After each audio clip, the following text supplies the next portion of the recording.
बुद्ध धम्माचा संपूर्ण विश्वात प्रचार प्रसार करणारे चक्रवर्ती सम्राट अशोक या महाराष्ट्राचे आराध्य दैवत छत्रपती शिवाजी महाराज एकही किल्ला शत्रूच्या तावडीत न जाऊ देता भक्कम किल्ले उभे करणारे राजा छत्रपती संभाजीराजे, स्त्री शिक्षणाला स्त्री जातीला शिक्षणाचा हक्क मिळवून देणारे राष्ट्रपिता महात्मा ज्योतिबा फुलेंच्या पाठीशी खंबीरपणे उभे राहून शिक्षण कार्य सहकार्य करणारे क्रांतिगुरु लौहजी वस्ताद, लोकशाहीर अण्णाभाऊ साठे, भारतीय राज्यघटनेचे शिल्पकार विश्वरत्न डॉक्टर बाबासाहेब आंबेडकर यांना अभिवादन करतो।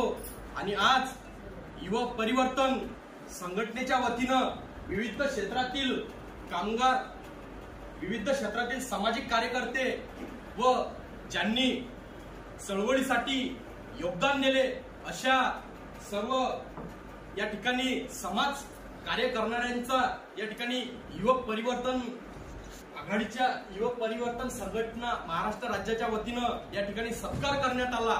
आणि गेल्या अनेक वर्षापासून या ठिकाणी ही संघटना महाराष्ट्रभर काम करते। साहित्यरत्न लोकशाहीर अण्णाभाऊ साठेंना या ठिकाणी भारतरत्न हा पुरस्कार सन्मानित करण्यात यावं यासाठी अकोला जिल्ह्यातून हे ललकार पेठ आणि परिवर्तन युवक संघटनेच्या वतीनं गेल्या अनेक वर्षापासून हे मागणी करत आहे की साहित्यरत्न लोकशाहीर अण्णाभाऊ साठेंना भारतरत्न पुरस्कार मिळाला पाहिजे। कारण की साहित्यरत्न लोकशाहीर अण्णाभाऊ साठेंचं हे काम फक्त या देशासाठी नसून तर संपूर्ण विश्वासाठी हे काम आहे। त्यांनी देश सेवा केली तर कुठलाही 1 रुपया न घेता या देशाची सेवा केलेली आहे। छत्रपती शिवाजी राजांचा पोवाडा रशिया सारख्या देशात जाऊन तिथं छत्रपतींचं कार्य समोर नेण्याचं काम साहित्यरत्न लोकशाहीर अण्णाभाऊ साठेंनी केलं आहे। म्हणून त्यांच्या कार्याची दखल माननीय राष्ट्रपती यांनी घेतली पाहिजे। यासाठी अनेक वर्षापासून हा पाठपुरावा चालू आहे। आम्ही सुद्धा आमच्या संघटनेच्या वतीनं गेल्या 2 ते 3 वर्षापासून मागणी केली की साहित्यरत्न लोकशाहीर अण्णाभाऊ साठेंना भारतरत्न पुरस्कार मिळाला पाहिजे, पण तरी सुद्धा आतापर्यंत भारतरत्न पुरस्कार मिळाला नाही। हा पुरस्कार लवकरात लवकर जाहीर करून माननीय राष्ट्रपतींना आमच्यावर मेहरबानी करावी। कारण की आज खऱ्या अर्थानं या महापुरुषांना या भारतरत्न पुरस्काराची आवश्यकता आहे। आज राजकीय नेत्यांना या ठिकाणी भारतरत्न दिल्या जाते, हे मोठं एक शोकांतिक आहे।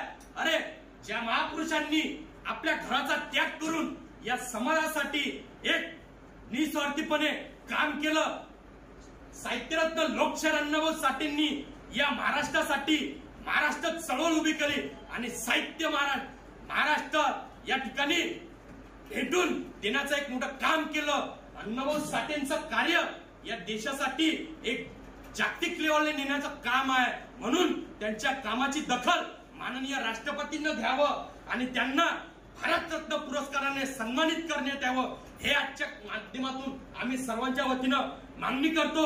आणि आज 1 ऑगस्ट पासून परिवर्तन युवक संघटनेच्या वतीनं जो कार्यक्रम चालू होता, तो कार्यक्रम आजच्या दिवशी 31 ऑगस्टला हा समाप्त झाला आणि पुन्हा हा लढा पुन्हा आम्ही पेटू आणि महाराष्ट्रभर याच्यासाठी आम्ही काम करू, हे आम्ही युवा परिवर्तन सामाजिक संघटनेच्या वतीनं आम्ही सर्वांना आवाहन करतो।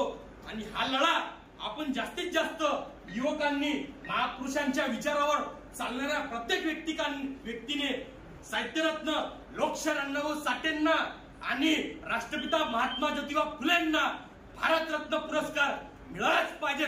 हा लढा आपण रेटून धरला पाहिजे, याच्या माध्यमातून मी आवाहन करतो। आणि मला या ठिकाणी बोलण्याची संधी दिली, आमच्या कार्याची दखल घेतली, त्याबद्दल आम्ही माननीय डोंगरे सर यांचं खूप खूप अभिनंदन करतो की त्यांनी आम्हाला या ठिकाणी प्रमाणपत्र दिलं आणि आमच्या कार्याची समाज कार्याची दखल घेतली। या ठिकाणी विविध क्षेत्रात काम करणाऱ्या प्रत्येक व्यक्तीचा हा सन्मान केला। हा फक्त यांच्या व्यक्तीचा सन्मान नसून हा प्रत्येक व्यक्तीच्या कामाचा सन्मान माननीय डोंगरे सरांनी केला। त्याबद्दल मी डोंगरे सरांचे खूप खूप धन्यवाद व्यक्त करतो। आणि आज आम्हाला या ठिकाणी बोलण्याची संधी दिली त्याबद्दल मनापासून आभार व्यक्त करतो। जय शिवराय, जय भीम, जय लहुजी.